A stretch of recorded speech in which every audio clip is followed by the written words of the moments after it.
Hey guys, welcome to the IHTHT podcast. We have I put the label the most. Oh, shoot, I remember I mentioned it to you, but I forgot the phrase I used. The most elusive guest, I think. Yeah, I've been asking John to Man, do this forever, and finally we've gotten the chance to do it. And you know what? I'm actually surprised that it happened after your fourth child. yeah, which is interesting. Huh? Yeah, yeah. So Zion is your son's name. Yep. For those of you guys who don't know, Pastor John has three daughters and finally a son. Yes. Is this kind of like what you've been waiting for? No, not in particular.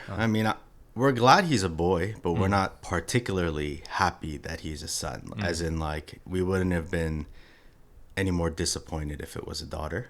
We're just kind of excited because it is a little change of pace, and yeah, and it's a boy. It's the first boy actually in our kind of like immediate family, including his cousins. Right. And so my cousins are all older than I am, and they've had sons and things like that. But between myself, my brother, Lydia's sister, and Lydia's brother, we've only had girls. Wow. And so he's the first kind of boy in this nuclear thing. So does that I want to ask you about kind of this is a very traditional Korean thing. You know how Koreans, I imagine most Asian countries, we have this whole like sons need to carry on the name type of thing. And especially you being the oldest son in your family, is there any sort of special significance in you having a son? Not in particular. Yeah. So my family, I feel like when I was a kid, they were pretty traditional or whatnot. But then kind of just being in America, I think opened their minds up a little bit. And so they've become a lot less of a stickler for the Korean traditions and all those things.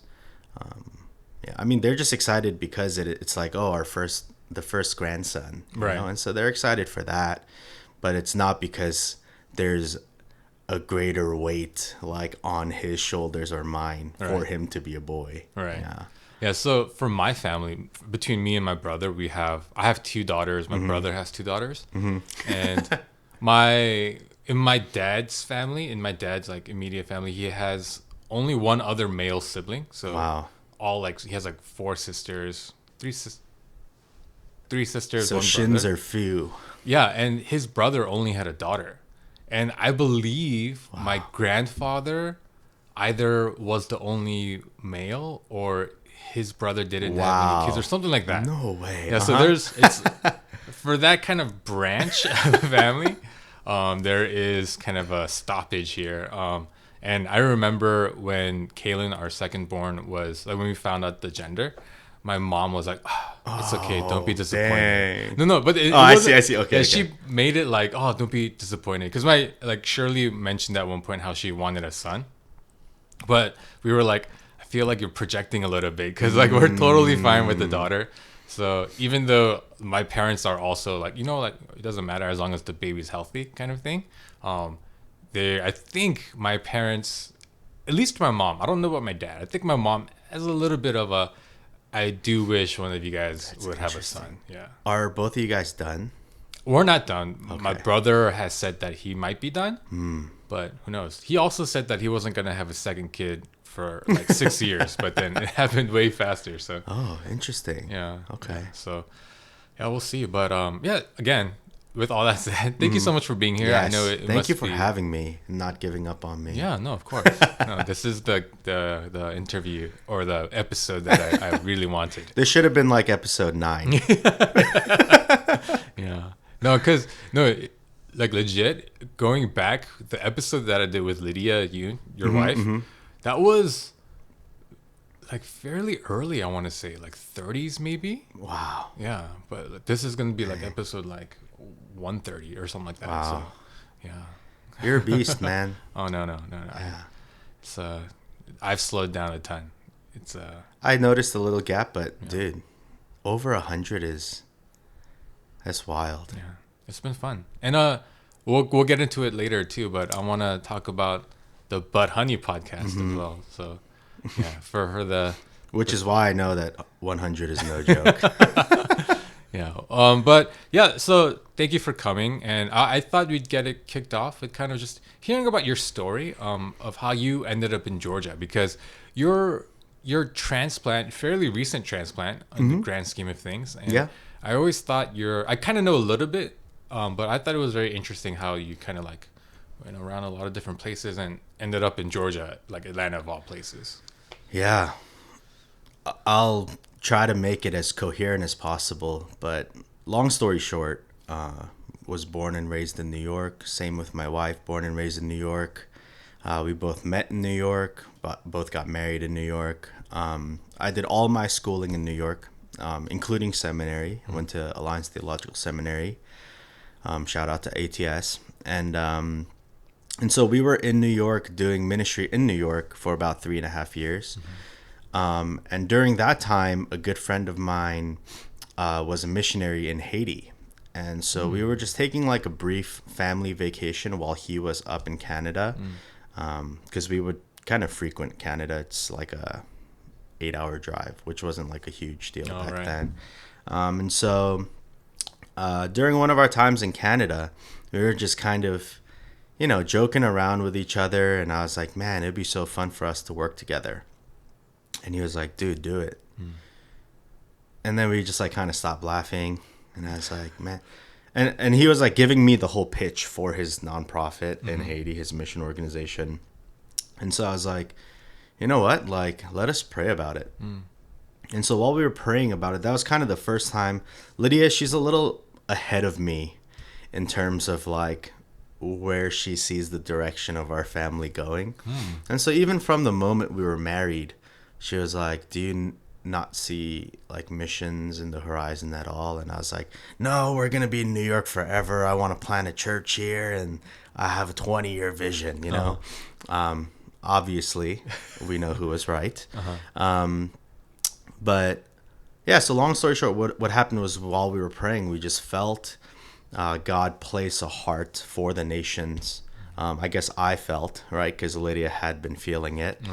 And so the plan was kind of like, all right, let's go to Haiti. Nothing, no big deal. And that was the original plan. And so I called my friend, I let him know, and he was like, hey, that's awesome. It was October of 2013. Okay. And I let him know, and he's like, dude, that's awesome. We're going to go get things set up, but we'll shoot to have you guys come around August of 2014. And we were like, okay, cool. And I kind of put in my notice with my church. I told them, because I knew I was going to leave the following year, I just wanted to kind of make it clean and just step down by the end of the year because it was October. So I stepped down in the beginning of January, and we were kind of like, man, this was, I think, in November or December where I was like, man, what are we gonna do for 8 months? Like, it's not like a church is gonna take us for 8 months. It's not like I can work any other job that's worth anything. And so we were like, and we both kind of felt it was gonna be a season of, I guess, like training and mentoring, like being mentored. And so we were kind of trying to figure out what that would look like. And then, again, long story short, came across a Facebook post by a young of mine for a tuition-free DTS in Kansas City. And there were people we knew and that we loved there. Oh, and for people who don't know, what does DTS stand? DTS is Discipleship Training School by an organization called Youth with a Mission, which is always toggling between first and second largest mission organization with Crew, right? And so there was a DTS beginning in January, so like in a month and a half or so. And so I signed up for it. Lydia was still sleeping. I kind of woke her up. I was like, hey, we're going to Kansas City next month. We got to start packing. Yeah, and then we did a DTS. And so the Discipleship Training School is a 6-month program. And so it kind of fell in line perfectly, right? Like, go get trained in mission, come back, raise funds, and then go to Haiti. So at this time, when you decided you're going to do this thing in Haiti with your friend, were you did you guys have kids yet, or? We had Addie. Okay, so just your eldest. Yeah. Okay. And that's why it was going to take some time for us to go, because they knew that they had to set up to host for a family. Right. Okay. And so Addie at that time was like a little less than 18 months. Okay. Oh, wow. She was born like the June the year before that, right? Yeah, and so packed our things, drove to Kansas City. That was one of the longest drives of my life. I think we drove through like every kind of weather. It was sunshine when we left. It started pouring. It started snowing, hailing, like everything. There were like trucks stopped on the side of the road, and I was like trucking on at like 40 miles per hour. Until I realized, like, man, we're never going to get there at this rate. And so we kind of stopped at Indianapolis. I think it took a total of like 30 hours to get there. Wow. Typical is like 22 or so. So it's not like a short drive. Yeah, but, yeah. yeah, and so that's what we did. We had one of our church girls coming with us, Danielle, and so she was in the back of the seat. Actually, she is getting married at the end of this month, which is why we're going to be going to New York this month. But, wow, congratulations. yeah, and the story comes full circle, you know? But yeah, and so we drove to Kansas City. We did our DTS, 6-month program. And then after the 6 months, I had a phone call with my friend to kind of touch base and see how things were going. And man, all of these in and of itself is probably like an entire long story, but long story short, I'm going to say that a lot. We realized, because Haiti at that time was, I mean, and it still is, but especially at that time was very unstable, the government and everything. And so even if you contract a building, it's not real, you know? And so you could have a building contracted for like $10,000. And your move-in date is like April 10th. And on April 5th, if somebody was like, yeah, I'll give you 15, they'll be like, okay. So something like that happened. The place we were all supposed to be kind of fell through. And so, and during the 6 months, we fell in love with YWAM. And so our plan was, we were going to go to Haiti for 5 years. While we were in YWAM, we were like, okay, well, maybe let's make that 2. Because we wanted to come back and staff. But it all worked out because they couldn't host us. And he was like, dude, I'm so sorry. And I was like, hey, it's okay. We have alternative plans. Yeah. And, you know, we're still friends. It's not like that broke anything. In fact, I felt like it was almost better that we just stayed friends rather than, you know, professionally kind of, getting tied together. Right. And so, and the YWAM staff at that time, they were praying for us to come back too. And so it's kind of like good news on all ends. We came back in June, and we thought we were going to go back in like December. And so we were going to raise funds for a while. Excuse me. But somebody called Lydia in August. The base director's wife called Lydia and was like, hey, there's a women's conference in September, and we want you to lead. And so we were like, all right, well, let's just pull our schedule 3 months early. And we moved in September. We actually moved there over I think it was my 28th birthday, something like that. It was over one of my birthdays, but I had Danielle fly with Lydia and Addie, and then I just kind of hauled all our stuff and drove overnight. Wait, I'm sorry. So you were in YWAM. Once the DTS was over, you went back to New York, kind of in that waiting period. Okay. Yeah. Okay. And so we were in Kansas City for YWAM. January to March, we were in Kansas City, and then we went to India from March to June. Okay. And then in June, we came back to New York to fundraise and things like that. I see. And then September, we permanently relocated to Kansas City. So we had no more belongings in New York. And with Danielle, was that just kind of like you guys were like disciplining her? So you guys were like, or yeah, I mean, she was at that time one of the people we were discipling, but she was also on her own journey too. And so like she didn't decide to do DTS because we were discipling her. She was walking with us or anything like that. She also felt like a very parallel call at that time. Gotcha. Yeah. Okay. Yeah. And so we moved into YWAM, Kansas City, September of 2014, and we were there until May 2016.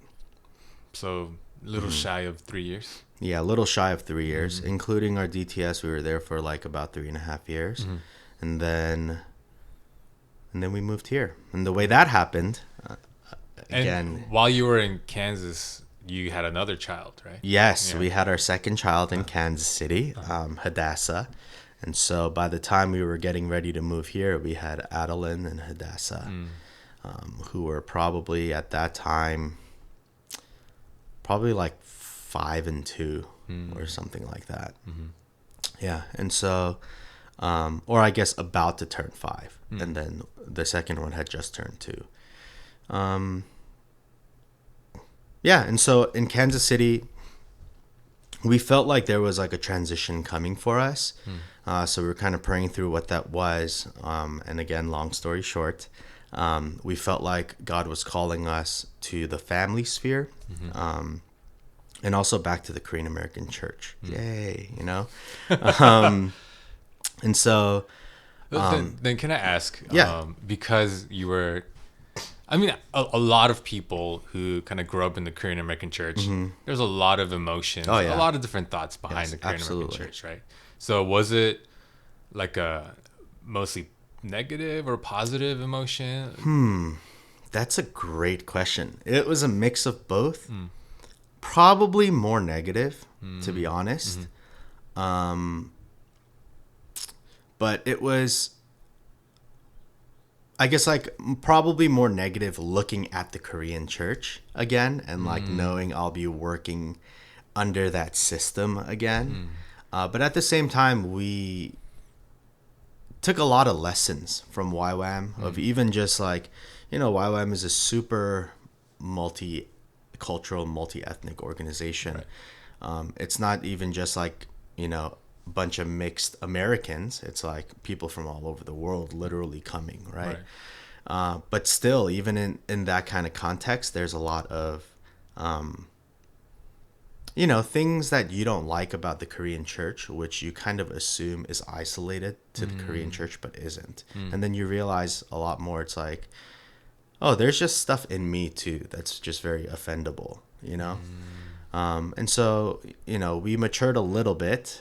But more than anything, we were kind of like geared to go and excited to go, even with all the negative stuff that came along, because we felt like we were going back as missionaries to the Korean church rather than just like me getting a job there. And so even now, like, yeah, I'm a pastor by occupation, but I see it more as... You know, like if a missionary were to go to another country and be a teacher, like he would say he's a teacher, but really he's there because there's a call from the Lord and he's there on mission, right? And so that's how I feel back at the Korean church. The basic gist of the word that we got from the Lord when we came back was that he was calling us back to the family, to restore family, and that a lot of the brokenness of the Korean church comes from the brokenness of the Korean family, and that the restoration or like redemption of the Korean church wouldn't come without the restoration and redemption of the Korean family. So it wasn't going to be some event. It wasn't going to be like us coming and doing crusades, but just coming and trying our best to model what it looks like to be a God-fearing family, not just between, you know, Lydia and myself and then us and our kids, but also with Lydia's parents. And so that was part of the assignment, you know, to live with them. And so even now we live with Lydia's parents. So then at the time, I know you mentioned Lydia grew up in New York. Was it like you guys coming from Kansas to Atlanta and Lydia's parents also coming from New York? Or So were they... Lydia's parents moved to Georgia before we even went to Kansas City. Oh, I see. I Yeah. see. Gotcha. So there was like a sister church that was planted here by a lot of people who used to go to Lydia's church in New York that moved down to Georgia, and they kind of all stuck together like a group of families. And eventually they started asking Lydia's dad if he could come down and like speak on Sundays. And so he started splitting his Sundays between New York and Georgia. Wow. Which is crazy. Yeah. Yeah. And Lydia would go with him. And this was like during college, right? Yeah. And so she's like in the middle of the semester, and she would fly down to Georgia Friday night and then come back Sunday night, like every other week. Wow. Yeah. Which was wild. Yeah. Yeah. Back when AirTran was a thing. They had like millions of AirTran miles probably. Too bad it amounts to nothing now. But Wow. Yeah. Yeah. Yeah, and so that's kind of what happened is we came. So at first, when we got the call for family and all those things, we thought we were gonna kind of like, what do you call it in English? Like mosha, right? Like usher Lydia's parents from Georgia into Kansas City. But it turns out that it was for us to come here, and so that's what we did. And when we first moved here, man, I got to Georgia in August of 2017, and from August of 2017 until January of 2018, it was Lydia's parents, Lydia's older brother, Lydia and myself, and Addie and Dasa in a 2-bedroom apartment. Wow. Yeah. Right. The brand new, back then they were brand new apartments, right by Sugarloaf Mills. Yeah. So that's where we were for like 4 months, 5 months in that like 2-bedroom apartment. It was wild. How did that work? Like, Lydia's parents had 1 bedroom with a bathroom attached. We had the other bedroom that had like a bathroom just outside the door. And that's like the shared bathroom. And then Lydia's brother slept in the living room, and we kind of like sectioned it off. Wow. Yeah. That's rough. Yeah. It was really rough. I mean, we were just waiting for the lease to be up. But yeah, that's how like our time in Georgia began. And I think it was good. I think it was very marking, right? Like we didn't come to be comfortable, but it helped us like stay engaged too. And then you're like really close quarters to everyone. And so the tensions kind of go up, and, and it was everything that we might not necessarily have wanted, but I think that we needed to be where we are now, And so now we live in a comfortable, like 5-bedroom home, still together, but we all have our own individual spaces. We could probably make do without seeing each other ever, but we are the family unit we are today because of that time. Yeah. In addition to, there was a short period we lived together in New York too. Oh, okay. But yeah, Wow. but that was not a good time. And so coming to live with them here was not like, oh, it'll be fun. But we were like, man, do we really want, like, we had to count the cost and say yes. But we're great now, So I know you mentioned your assignment of kind of like the family restoration.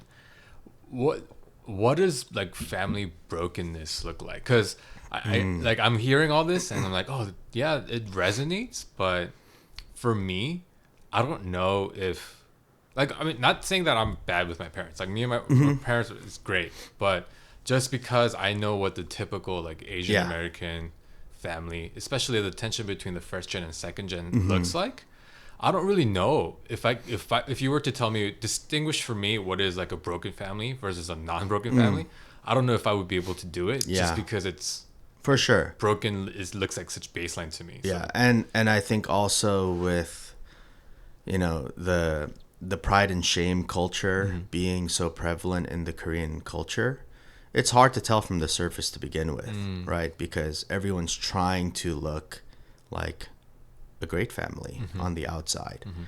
That's a great question. I think, there are the obvious ones of like divorce and things like that. But even beyond that, I think like the baseline foundation for me is like, how connected are they, right? And so are they comfortable communicating with each other? What do their expectations of each other look like? And how do they communicate those things?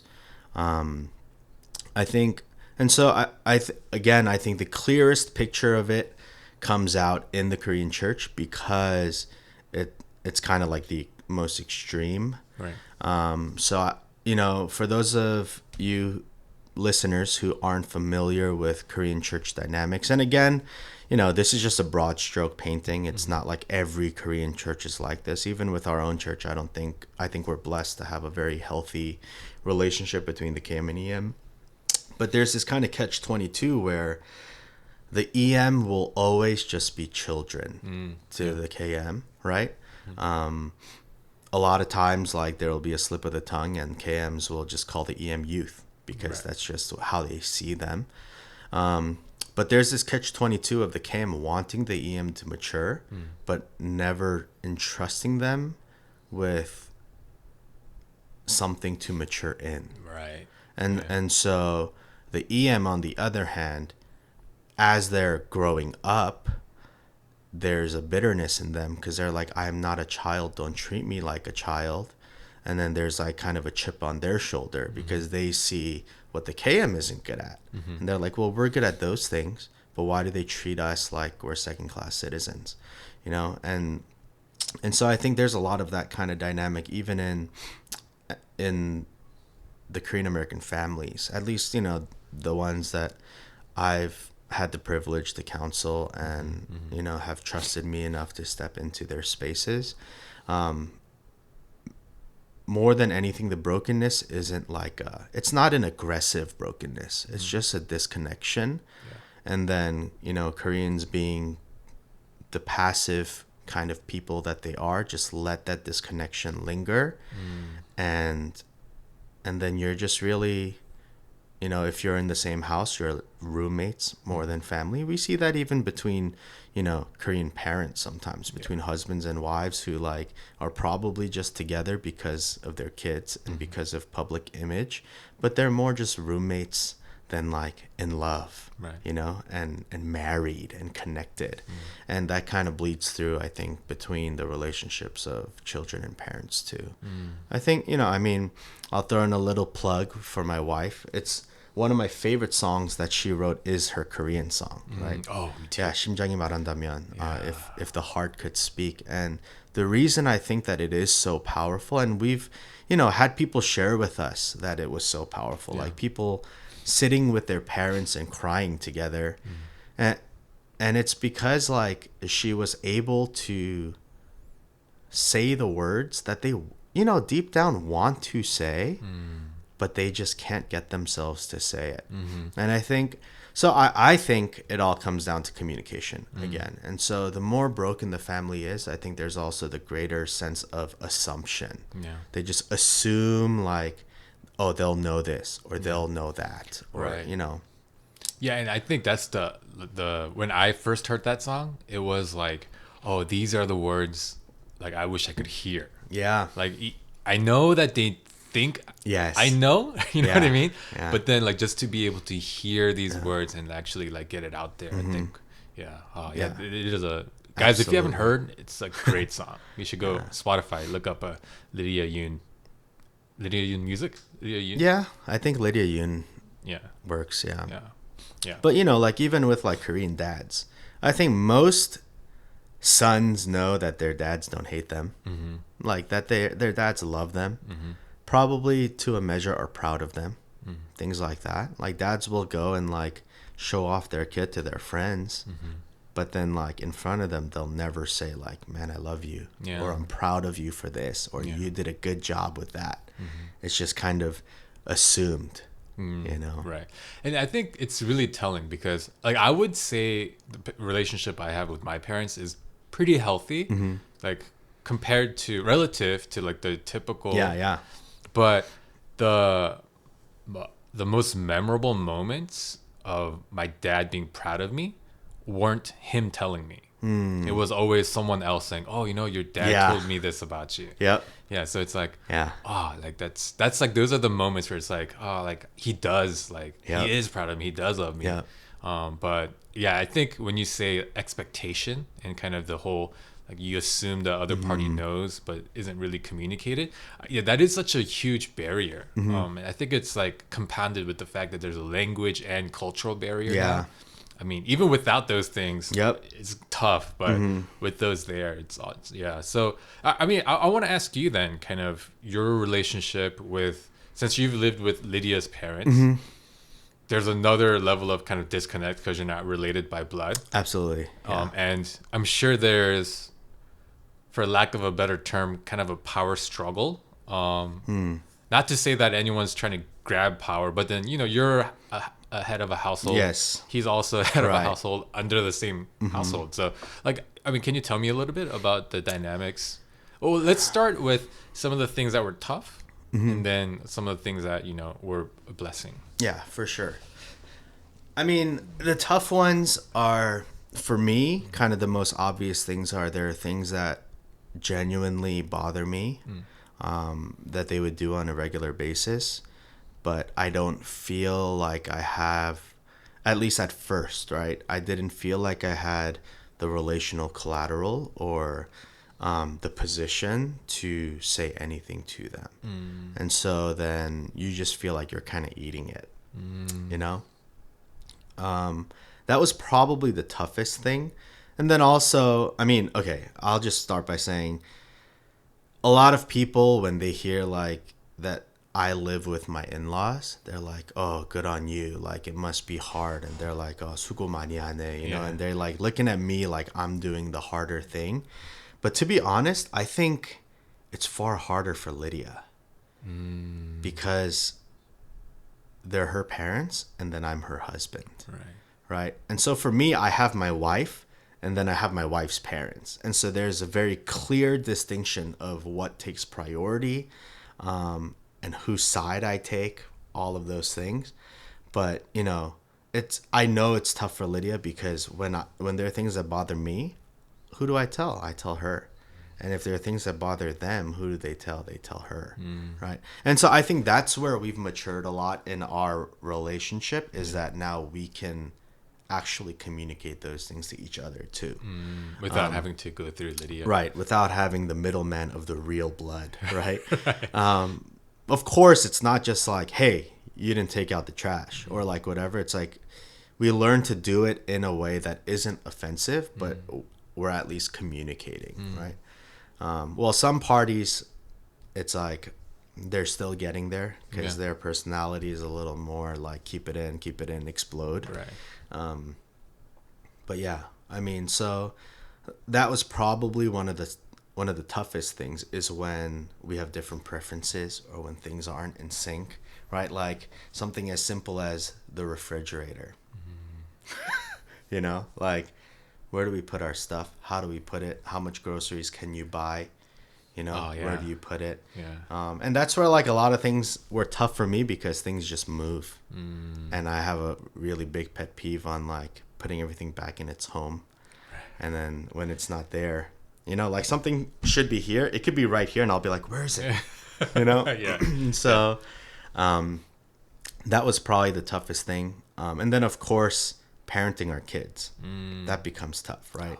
Because grandparents always have a suggestion, and a lot of times it's not a suggestion, but we had to learn to draw the line, things like that. And so in terms of like the toughness, I think Lydia has had it way tougher and has made a lot more leaps and bounds in terms of communication with her, particularly her mom, than anyone in our family dynamic. But the things that are good, there are tons. I think first and foremost, like our kids being familiar with their grandparents, like super familiar with their grandparents, always having them around. I think that's a good thing. I think also it just helps me to have that perspective of like, it's not just about my family. There's like more to come. Even my kids are going to grow up and then I'm going to be like the grandparent. And just desiring like greater and deeper heart connection between like across the board. I think there are like promises over Lydia's parents' lives that we get to that we get to kind of benefit from, you know, and same with our kids. We always have, you know, the backup babysitters if we need. Right. You know, there are like tons of good things about it. Yeah. You just have to get through the tough things, and it has to be worth it for you. Yeah. You know. And so again, for us, it wasn't just like we were like, oh yeah, family is such a good value for us. Like, let's do this. Like, we really felt it was an assignment from the Lord, and so we wanted to do it well. And it was okay when it was hard, because we weren't just doing it as a hobby or out of convenience, Right. you know? Yeah. Wow. Yeah. You know, and when you mentioned kind of the familiarity, I mean, especially because like me, I grew up in America without any cousins or grandparents. So when I would go to Korea, of all my cousins, me and my brother were the only ones using 존댓말, like formal speech to the grandparents. All my cousins were kind of just informal. Because they grew up with them. Right. Yeah. They like lived together. They grew up with them. And it was, yeah. And then like, and another funny thing is my brother moved to Korea too. And he lived with my emo, like for the first few years he was there. And so this is like after he graduated law school, he went to Korea to work. He lived with my emo. I don't know when he switched. We always spoke 존댓말 to her. funny. But he like suddenly like just not only his speech, but he's also kind of treating her as if he would treat our mom. And then, but then I'm still here like speaking 존댓말. So like there is that like, even though you're blood, there are levels of familiarity. Absolutely, yeah. And like this was the most apparent when my daughter, my oldest, I was showing her pictures. So like she'll FaceTime my brother's kids every now and again. It's hard because he lives in Korea and there's a language barrier and all that. But then they like FaceTime together. They're always really shy. But Shirley's brother has a daughter, and they get to see each other every week at church. And as I was showing her pictures of my brother's kids, I was saying, "Hey, this is your cousin." And my Aisley's like, "Cousin?" I was like, "Yeah, this is your cousin and cousin." And then she's like, "Two cousin?" I was like, "Well, no, you have three cousins because you know Audrey's here. You know Brian Samchun and Hannah Hannah Sungmo's daughter Audrey." And she goes, "No." I was like, "What?" She goes, "No, one cousin." I was like, "What?" And he goes, "Audrey's my cousin." What? Yeah, I'm like, they're your cousin too. And she's like, "No, Audrey." So it's like, because she's so much more familiar with Audrey, like the concept of cousin makes sense for her. Yeah, it's like, she's family. Right, and like they come over a lot, so like they see our interactions, like me interacting with, you know, Brian, all that kind of stuff happening. But when it's with my brother's family, it's like very curated kind That's of. so interesting. Yeah. So I mean, I'm sure like I'm sure when she gets older, she'll understand. Okay, these are my cousins for sure. But then until we get the opportunity to like really get them to play and things like that, I think there's always going to be that barrier. That's so interesting. Yeah. So like I think we do take the term "blood is thicker than water" kind of. It's like a little misleading. Yeah. Because like you assume family is just gonna be family forever and always, but I don't know if that's true if you don't, like you were saying, put the work into, you know, creating those relationships. I think that saying is just becoming less and less true as time goes by too. Yeah. But yeah. So wow. Wow, that's interesting. Yeah, and I know, and I will say this: Shirley's parents live in Florida, so they'll come every now and again when they have business here, and they'll stay with us. And even in those little bits, there's difficulty all around. And not saying we have a bad relationship. Yeah. But you know, it's like I'm sure it's not the most comfortable for my in-laws, you know, having to come to like our space, you know, and you know, with Shirley being the middle person, I'm sure she hears from both ends. Yeah. You know? Yeah. And then your space doesn't feel like your space anymore. Right. And then like the whole parenting thing is a huge deal. Like my mom, she watches our kids every morning on the weekdays. And thankfully, like she's really great when it's like we ask her not to do certain things or to do it a certain way. She's very like hyper aware of like, oh, like I'm gonna let them raise the kids the way they want. But then there are things that she can't help, which I totally understand, where she'll be like, my mom's like super clean. So she'll be like, hey, maybe you should organize the kids' play area a little bit more. Like things like that. Like, or she'll say like, hey, do you mind if I actually clean for you guys? Like, and like, there are That's like so little funny. things that Yeah, slip yeah. through. So yeah, I think it's, if you don't have kind of the common understanding, like my mom and us, like it's great because she has the understanding and the expectation of like, these are the boundaries, and you know, these are the things that you can feel free to do, but these are the things that we want to do this way. I think it works well because of that. But I can only imagine if we didn't have those boundaries set, Yeah. how difficult it would be for her to come every day and like see us raising our kids in the way that she doesn't agree with. Yeah. And again, I think that's kind of a little telling of the fact that your family is on the healthier side of the spectrum, right? Because I could already picture some of my friends and conversations that we would have and things they would share about, you know, like some in-laws, they'll come and they won't say anything, but they won't have to.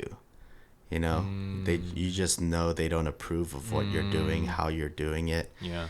And then they'll like feed the kids candy, and you're like, oh, we don't give them candy, and they're like, oh, it's all right, we fed you all candy too, and that's it. Like, what do you say to that? Nothing. Right. You're like, can't wait for you to leave. You know, like, and a lot of it, again, it does, even the fact that she asks you, right? Yeah. I think like an unhealthy version of that looks like her cleaning all the time, Right. and then one day blowing up on you like, you know, I clean your place all the time because it's so messy. And you're like, well, but we never asked you to do it. You know? Right, but right. now that she's doing it, there's an expectation for you to return that somehow. Yeah. And so that's kind of, I think, where communication is very helpful. Yeah. And then, yeah, I mean, I think mutual respect is good, right? Because again, even what you're implying by what you're saying about your mom is that she trusts you guys as grown people, which you are. You know, I think parents forget that sometimes. I was just having a conversation with Lydia about like my grandmother. She'll trigger me sometimes, right? But like she'll say stuff about child rearing, and in my mind I'm like, you have not reared a child for a very long time. It's been a minute for you. You're probably a lot more rusty at it than I am. Yeah, you may have experience, but it's been a while. That's number one. And number two, like, I had more kids than you. You know? And so like if you want to compare the stat sheets, like you should be listening to me. But then again, there's just that automatic I'm grandma, right? And so you kind of give her that. And again, because like I have a really good relationship with my grandmother, it's like I can joke with her, and I can like, or like a lot of times when I know she's just, you know, she gets in the mood sometimes, you just say like, nah, nah, nah, and you're like, okay, whatever, you know, and like I let it kind of flow off. Yeah. But I know a lot of people who genuinely get bothered by that and can't let it go. You know, and they hold a lot of bitterness, and they're like, I'm never having her over, or like XYZ. Yeah. But, yeah. You know, I think, and that's like, that's such a tragic thing. I know, okay, I don't want to name drop, but I'm gonna. I've been trying so hard too. So I know somebody who made the comment, like, when I have kids, I'm never letting my in-laws meet them. And it's like, I understand, like, the things you've told me about your interactions with them, very tough, very, like, I can understand why, like, you're totally the victim, and they're very much the aggressors. So like, I totally understand what you're saying, but you're talking about severing like a relationship between a grandparent and a grandchild. Like, you don't get many of those. No. You get like 2 sets of grandparents, and you don't have them for that long. No. You know, so it's like, it's so sad to hear. And like, I don't discount the person who said that in the moment they said it, because like I'm sure it's justified. Yeah. You know, like the hurt behind what they experienced. Of course. Yeah, but it's like I I did say to the person, Matt, but yeah, like I understand, but please reconsider, because that's it's like family. You don't very limited. Yeah. It's not like you can just go out there and like buy new grandparents or like find new grandparents. Yeah. So it is sad to see so much of that in our community. Yeah. There really is a lot of it. Yeah. Yeah. I mean, what is the solution? Is there a solution? I mean, in an ideal world, I would say in that kind of situation, I personally believe it is kind of the younger generation's responsibility to be able to release forgiveness, right? Again, I think when we look at it selfishly, like of course, they shouldn't say these things to you and XYZ, but also we have the privilege to look at that generation and like nitpick because we had the comfort to be able to sit here and look at that generation. Right. Yeah. Like for them, they just survived. Yeah. And so it's like kind of taking like a veteran from the Vietnam War and being like, dude, why are you so mean? But no one is mean because they want to be. Right. And so and to be honest, I think that those kind of people, grandchildren is exactly what they need. Just like people who will love them regardless. Right. And of course we've had specific touch points too, of like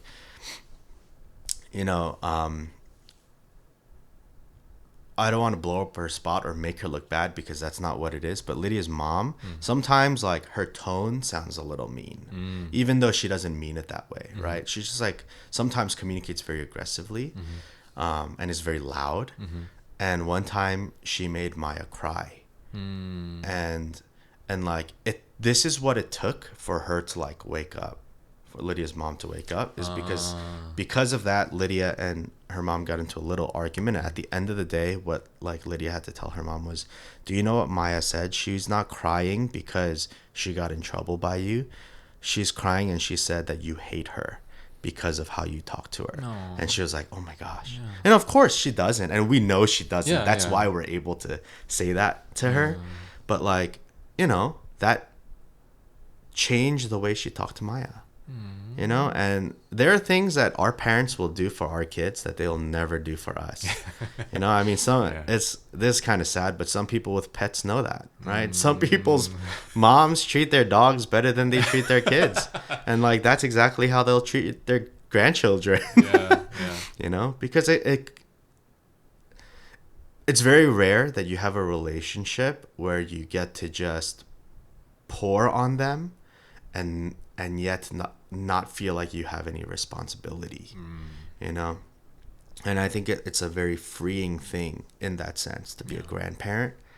I've heard I'm not a grandparent, so I can't say this is true or not, but I've heard a lot of grandparents say like, I never learned how to love until I met my grandchildren, because it is different. So yeah, in that case, like to your friend, I would say, I know it's hard, but for the sake of your children, just give them a chance.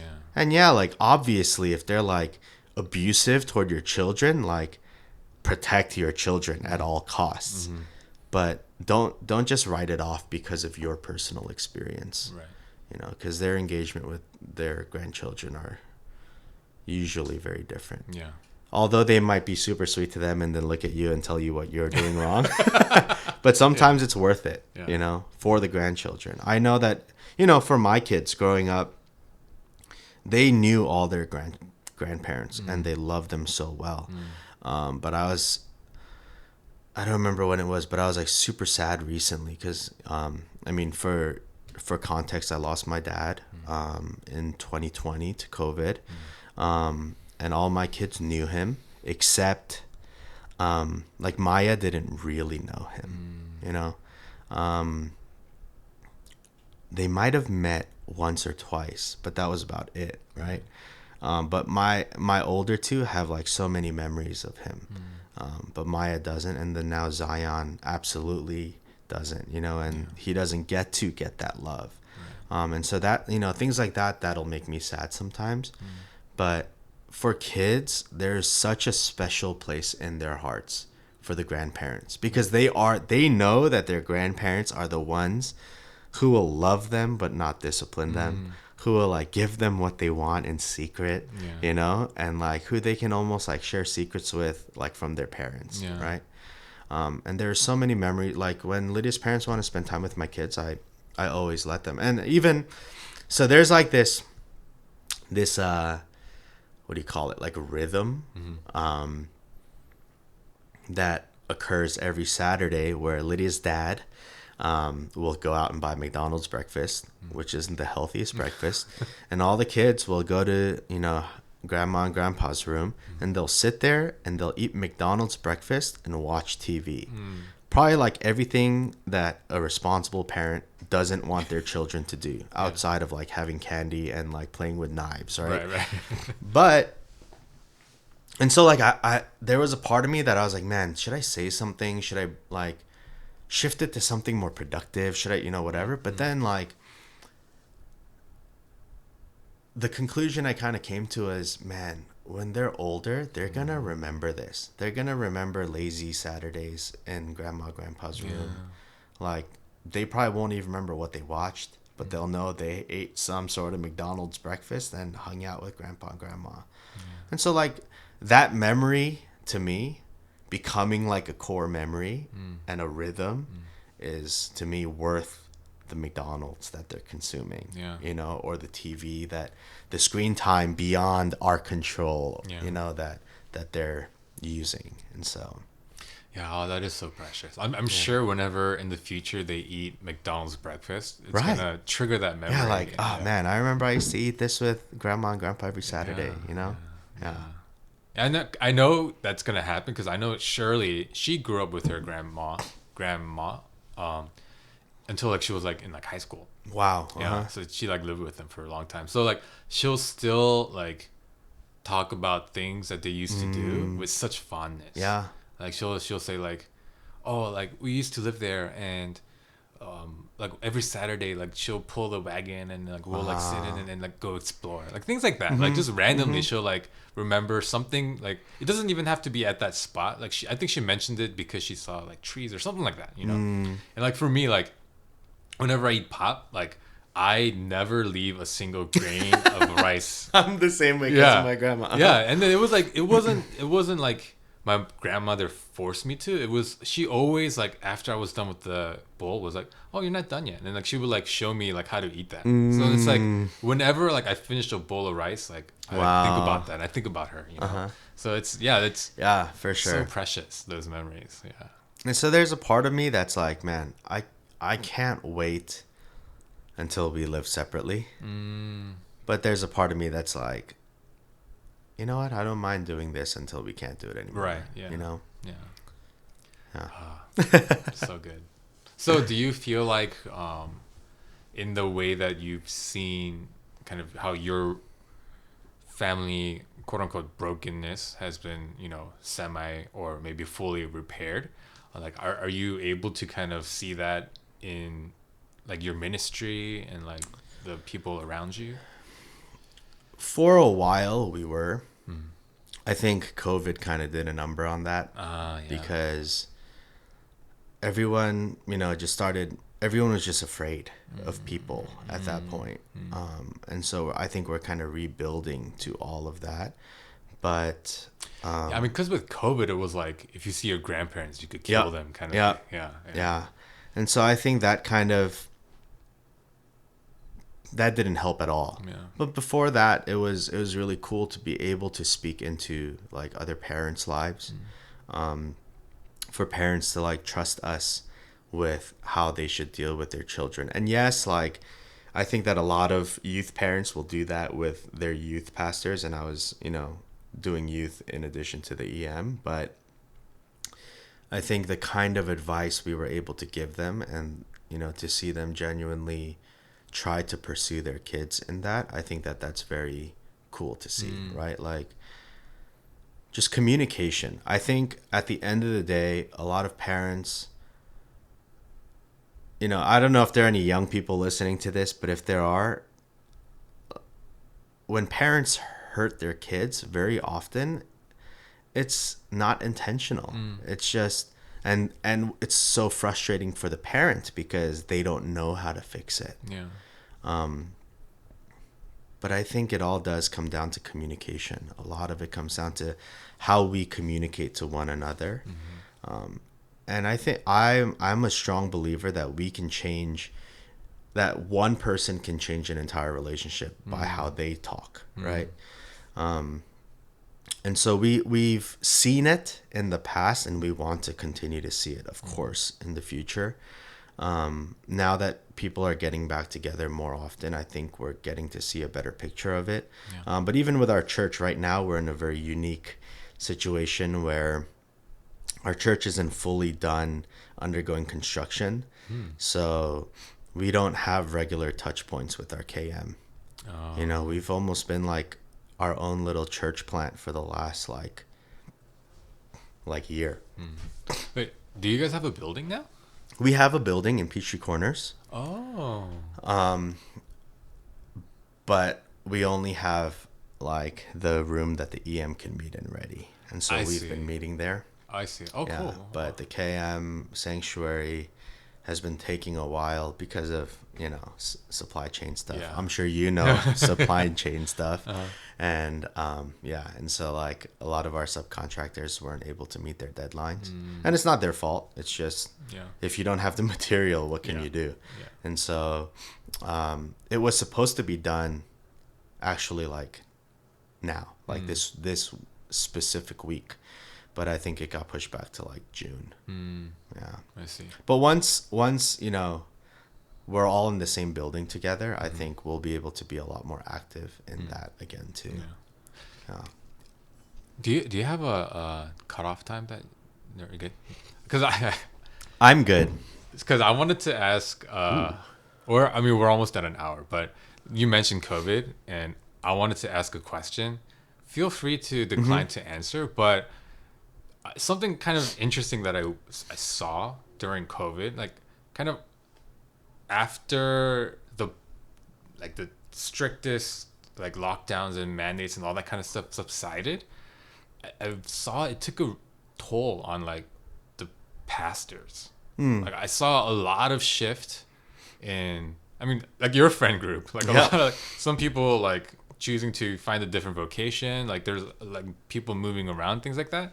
Do you have any insight as to kind of why that happened? Was it COVID related? Because it definitely does sound like COVID had a toll on, kind of like the thing that you were called to do, right? Yeah. So. Even for me, myself, COVID, if you did like a line graph of how well I thought our church was doing, there would definitely be a big dip somewhere in the middle of the pandemic, probably, when people started when it became hard to just kind of hang in there because it was indefinite at that point.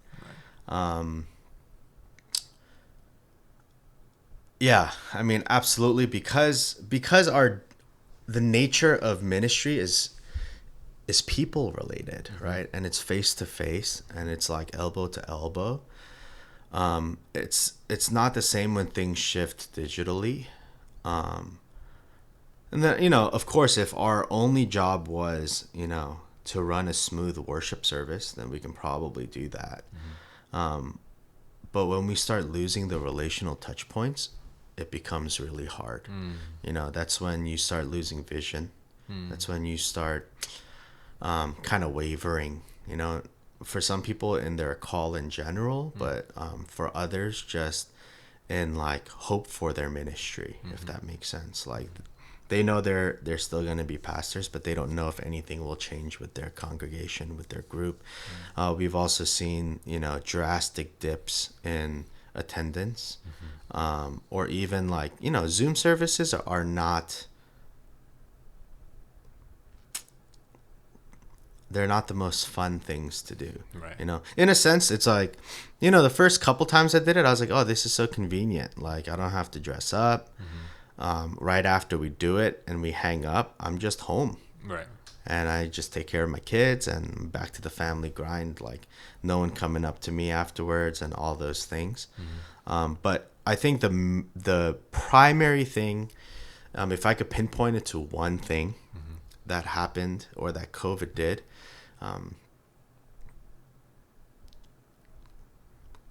I think communication between people had to become that much more intentional. And if you didn't have that intentionality,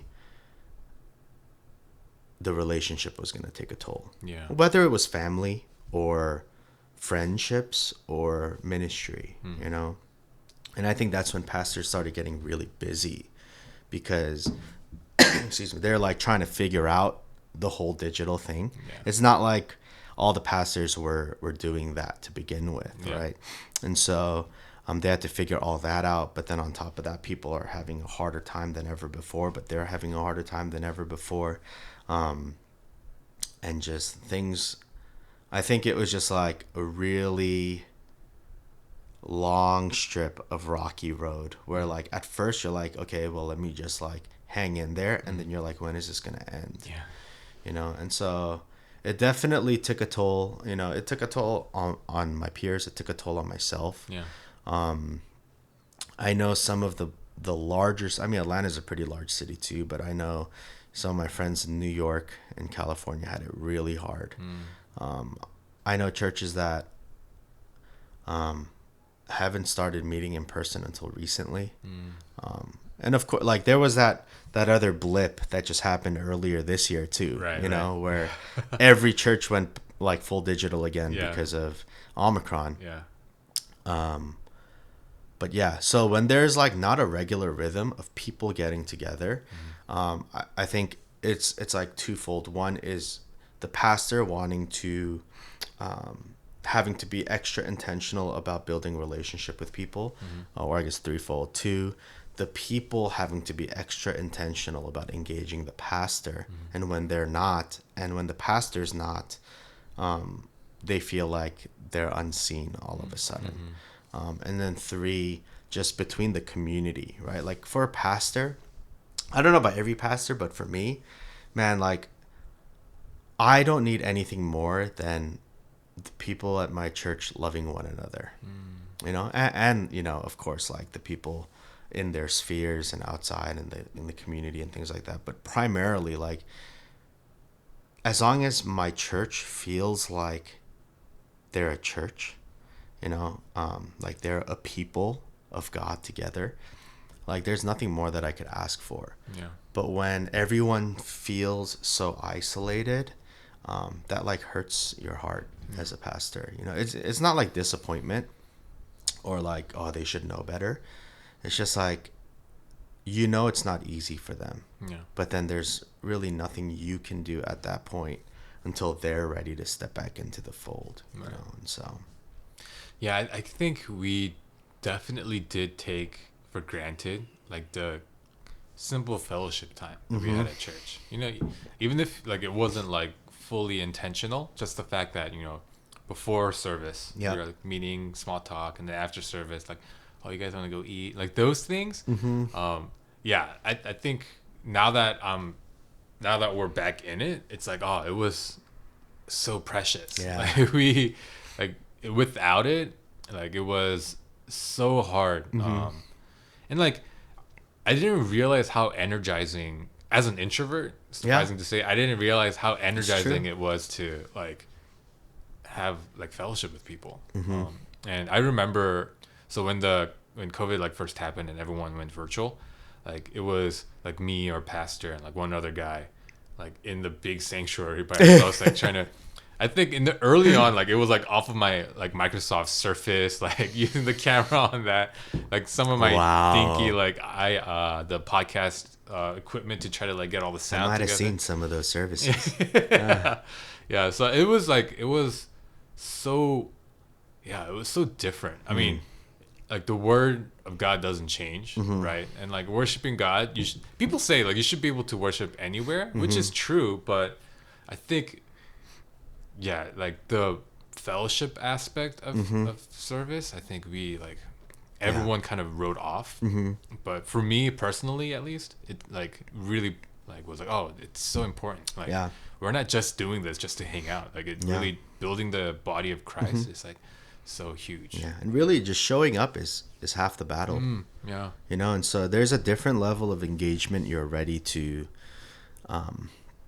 like jump into when you take a shower and you put on a shirt that you don't mind people seeing, and you go out of the house, you get in the car, you drive a certain amount of minutes, you get back out of the car, you unload your kids, you go into a space, right? Like once you do that, you're ready for a certain level of engagement, Right. versus like rolling out of your bed, like fixing your hair a little bit and then turning on, maybe turning on your camera. No, sometimes it Right? was waking up, getting your phone, having your camera turned off, and just turning on the service. Yeah. Yeah.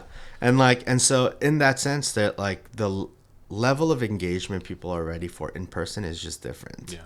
And I think when that stopped happening for a very long time, I mean, it's almost like the anti-retreat, right? Yeah. Like the reason that a retreat is so hype is not because like, not always because like the worship team is better than your churches, Right. or like, you know, because the speaker is better than your pastor or anything else. It's like this buzz of like all these other people that are there with you, you know, and you're there for a very specific reason, and you're engaged, you know, and like the complete opposite of that happened with COVID. Right. And so that was rough. Yeah. It was definitely rough. Yeah. I mean, and all that to say, I think if you're at a local church and your pastor's still there, like, man, give him an encouraging word. You Go know, thank him. Take him out to coffee. Yeah.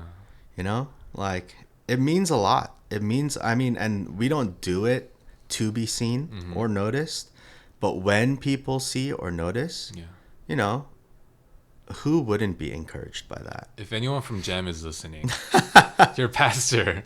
If anyone from GEM is listening, I cut coffee, so take me out to tea. But Yeah. And, you know, and I'll say this to all the other churchgoers out there that are not part of GEM, because GEM, you're awesome. Everyone else needs work. No, I'm just kidding. But one of the things that I always like share with people as a pastor that gives them perspective, because I guess they don't really think about it, is reach out to your pastor. Like, they're not too busy for you. They're not like upset that you're interrupting them. They're waiting for you to contact them. And it's far easier for 30, 50, 100 people to separately and individually contact one person than for that one person to be expected to contact all 100 of you. Yeah. You know? And so, and it doesn't mean he shouldn't try or she shouldn't try, but, you know, make their job a little easier. Reach out to them, see how they're doing, you know? Yeah, and I think we do put unreasonable amount of expectation on pastors. Like we expect them to be great speakers, funny, engaging, full of wisdom, and then when they're done, we expect them to like shepherd, like to like console us and to have solutions to every relational issue we're going through, like whether it be with our kids or like our spouses. And then throughout the week, you're like, what, like they're not doing anything, so they should be able to accommodate all these like requests that I have, right? So I think I commend you for being a pastor, and I encourage you. I think it's great, you know, like I mean, it's just I hope you know that you guys are like so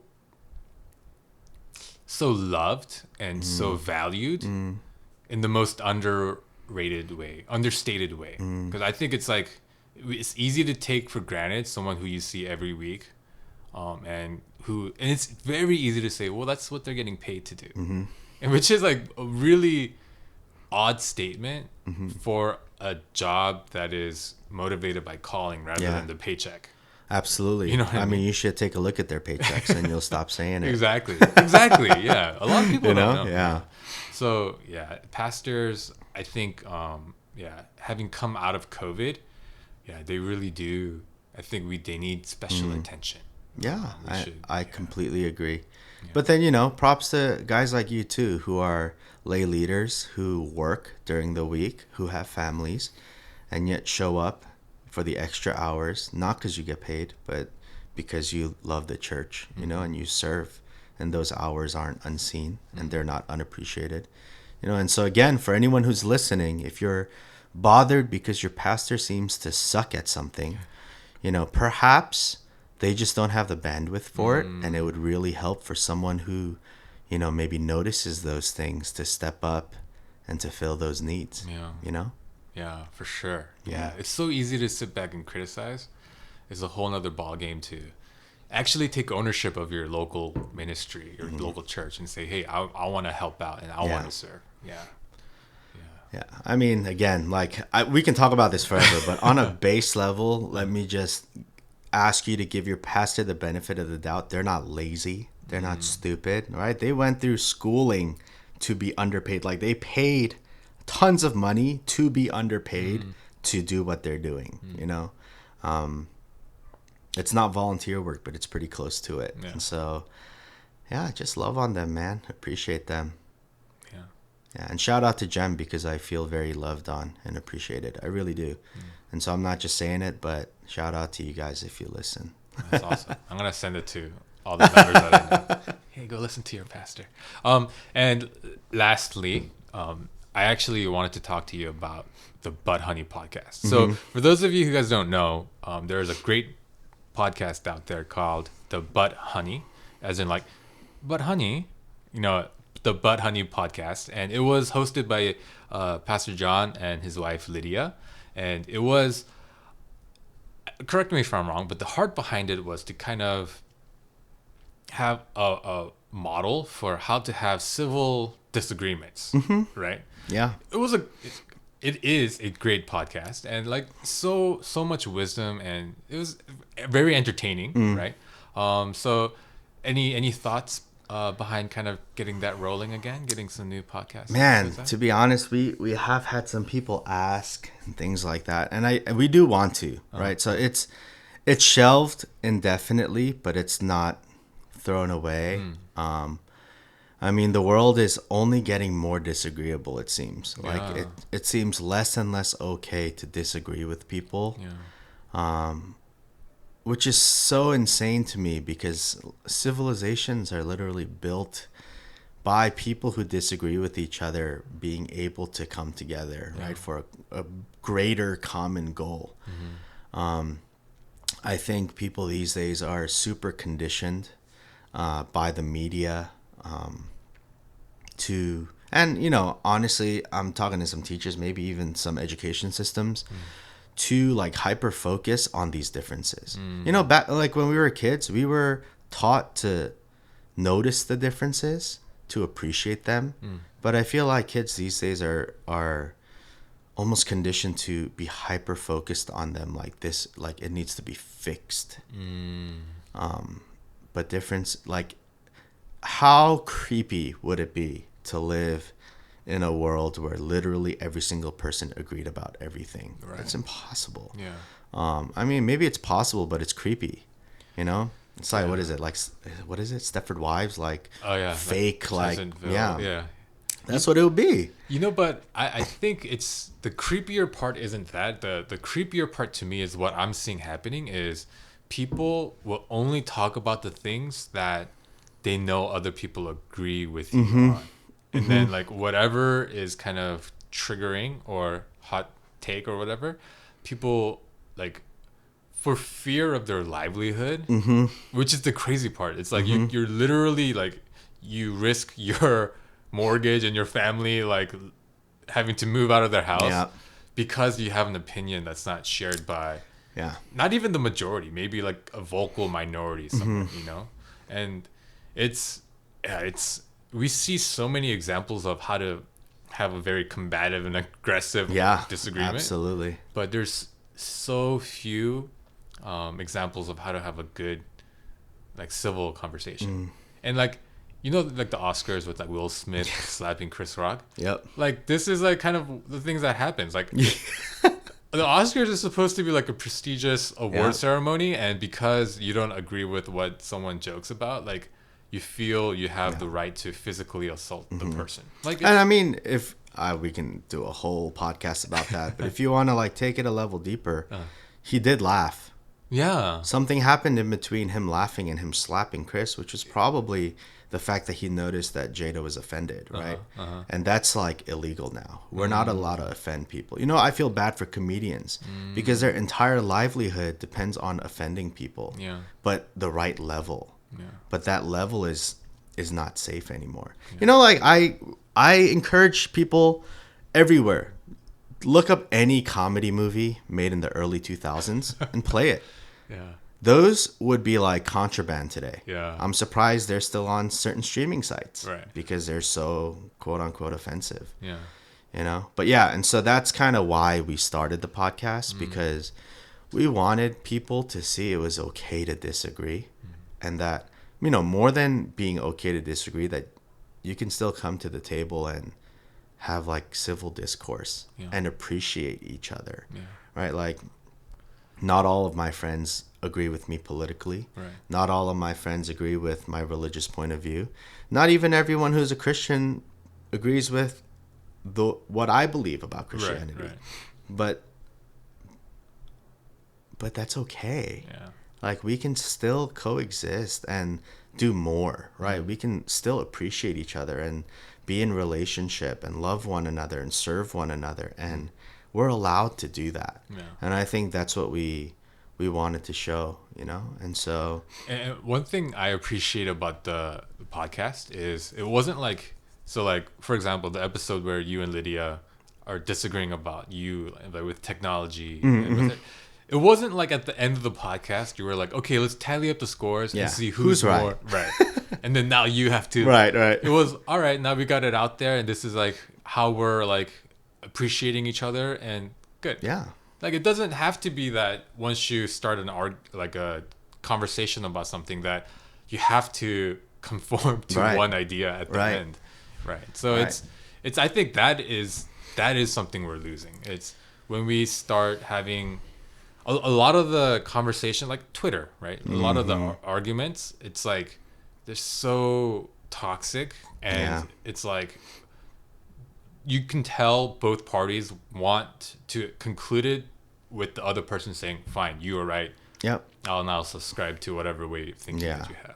Which is like, that's impossible. Yeah. Like, how, unless we're robots, which I don't think we are, you know, like. Yeah. And I think if you look at most, even like married couples, anything that really works well and progresses forward, it's the level of disagreements and how we handle those things that lead to progress, you know, because there has to be an alternative point of view. And, you know, personally, I think offense is a choice, you know, and people are entitled to their own opinion. It's not like, what is it doing to me that I need to be so angry? Right. But...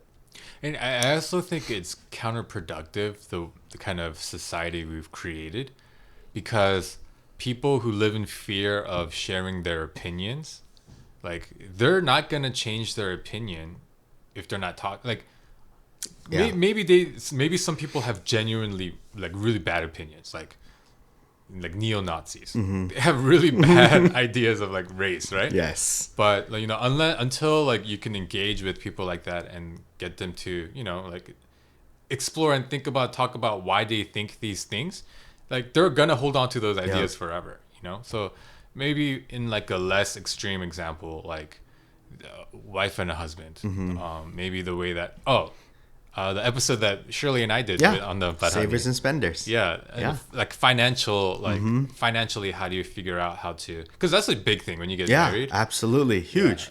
If I just were to be quiet and stew over the fact that I disagree with what my wife is doing, but, like, I'm afraid to share my opinion, then either I'm, you know, gonna blow up one day on her, and then, like, we're gonna get in a huge fight, or, like, it's just I'm gonna live in a constant state of stress and just like miserable, like misery, right? Yeah. One or the other is gonna be oppressed. Right. Right. Right. So yeah, just being able to say, hey, let's get it all out there. Let's have this conversation. You know, we're not gonna hate each other at the end of this. Let's just have a conversation so we can learn about each other and, you know, deepen our connection and relationship. I think that's like so valuable, Absolutely, so needed, but so scarce in our society. Yeah, and it's getting more and more scarce, and so we're just wanting to help people see the alternative means of communication, I guess, and just kind of in a very fun, light, informal way introduce certain disagreements. You know, obviously we haven't done the super hot topics yet, which like I've always wanted to do, to be honest. Like I want to get a Republican and a Democrat together. Oh yeah, I want to talk, you know, and I want to do those things. Yeah. But, you know, I mean, we didn't stop because we hated it or anything like that. It's just circumstances with life just happened. And now we have our fourth. He's a newborn. He was born a month ago. Yeah. And so, but we are talking about, man, how do we do it? Because both of us, it's still on our hearts. And yeah, and it is tough because like both of us have to be ready and be motivated, right? You know? Right. And so, again, full circle. That's why episode 130 something is not a joke.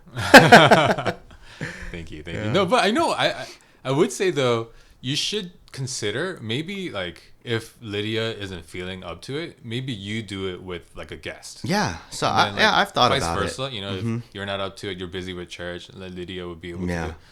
I mean, just because I mean it's great when you guys are together, obviously, but I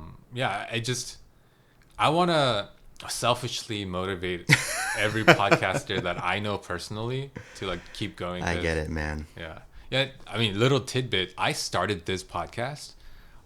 Is the reason I started it is because I thought, man, I wish there were like a local podcast that I could listen to, and like these are people that I know, and like kind of get their takes on things. Yeah. And, like, you know, have someone like it's just it's fun and like get to know them a little absolutely. better. Right?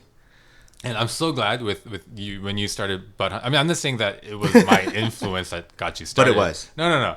But like when you started Butt Hunting, that was great. When like Blair started When I Grow Up, that was awesome. When Andy started Nabi Design podcast, that was like so many so many local podcasts that I could listen to. There's one more podcast that I've been enjoying, but I haven't gotten the host's permission to talk about it openly yet, so I won't.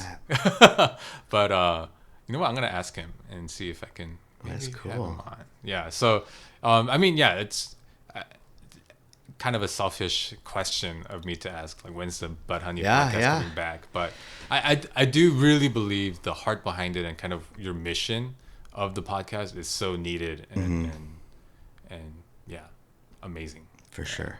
It's on its way back. It's okay. Completely honestly, it's probably mainly me. I have to motivate myself to do what you're doing now. Like all this stuff. People don't know. People don't know that you have to record and cut things and put in an intro and an outro and find the appropriate title and description and then put it into, you know, I don't know if you're still using Anchor, but into, you know, some sort of platform and then have it all go out and then blast it out, you know? And so I got really tired because of COVID as a pastor. Yeah. But it is making its way back. Yeah. Well, I actually just recently took out all the equipment again and I was like looking at it. I was like, it's been a while. Yeah.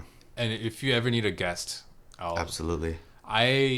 One thing about me, I'm actually pretty good at having an opposing opinion. Yeah. I mean, you say it in a number of your episodes where you say like, man, this isn't my personal opinion. I'm just going to play devil's advocate. Yeah. And I like to do the same. And so I think it'll be fun even just to do it myself with some guests. Yeah.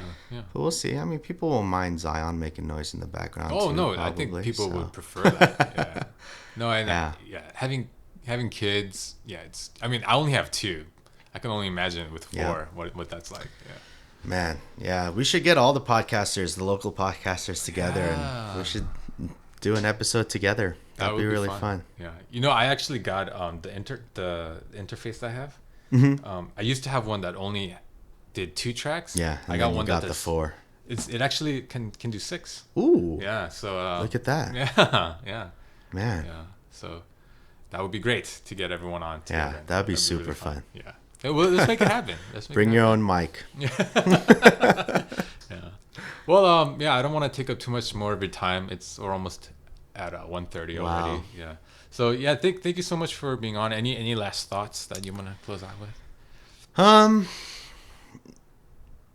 Man, we talked about a lot. I mean, thank you for listening and sticking with us for an hour and a half. But yeah, I mean, honestly, again, thank you, David, for this podcast, because it is inspirational, you know.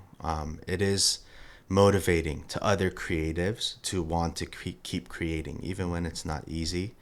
And we need more voices out there.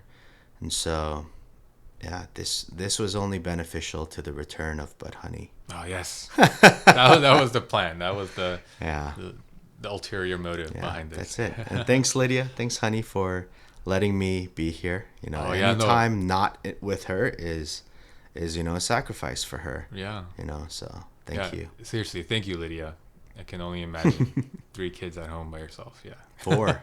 Oh, I'm sorry, 4. Yeah. Yeah. Oh my gosh. Yeah. Well, thank you guys so much for listening, and we will be eagerly awaiting the return of the Bud Honey podcast. Yes. Alrighty. Bye, guys. Bye.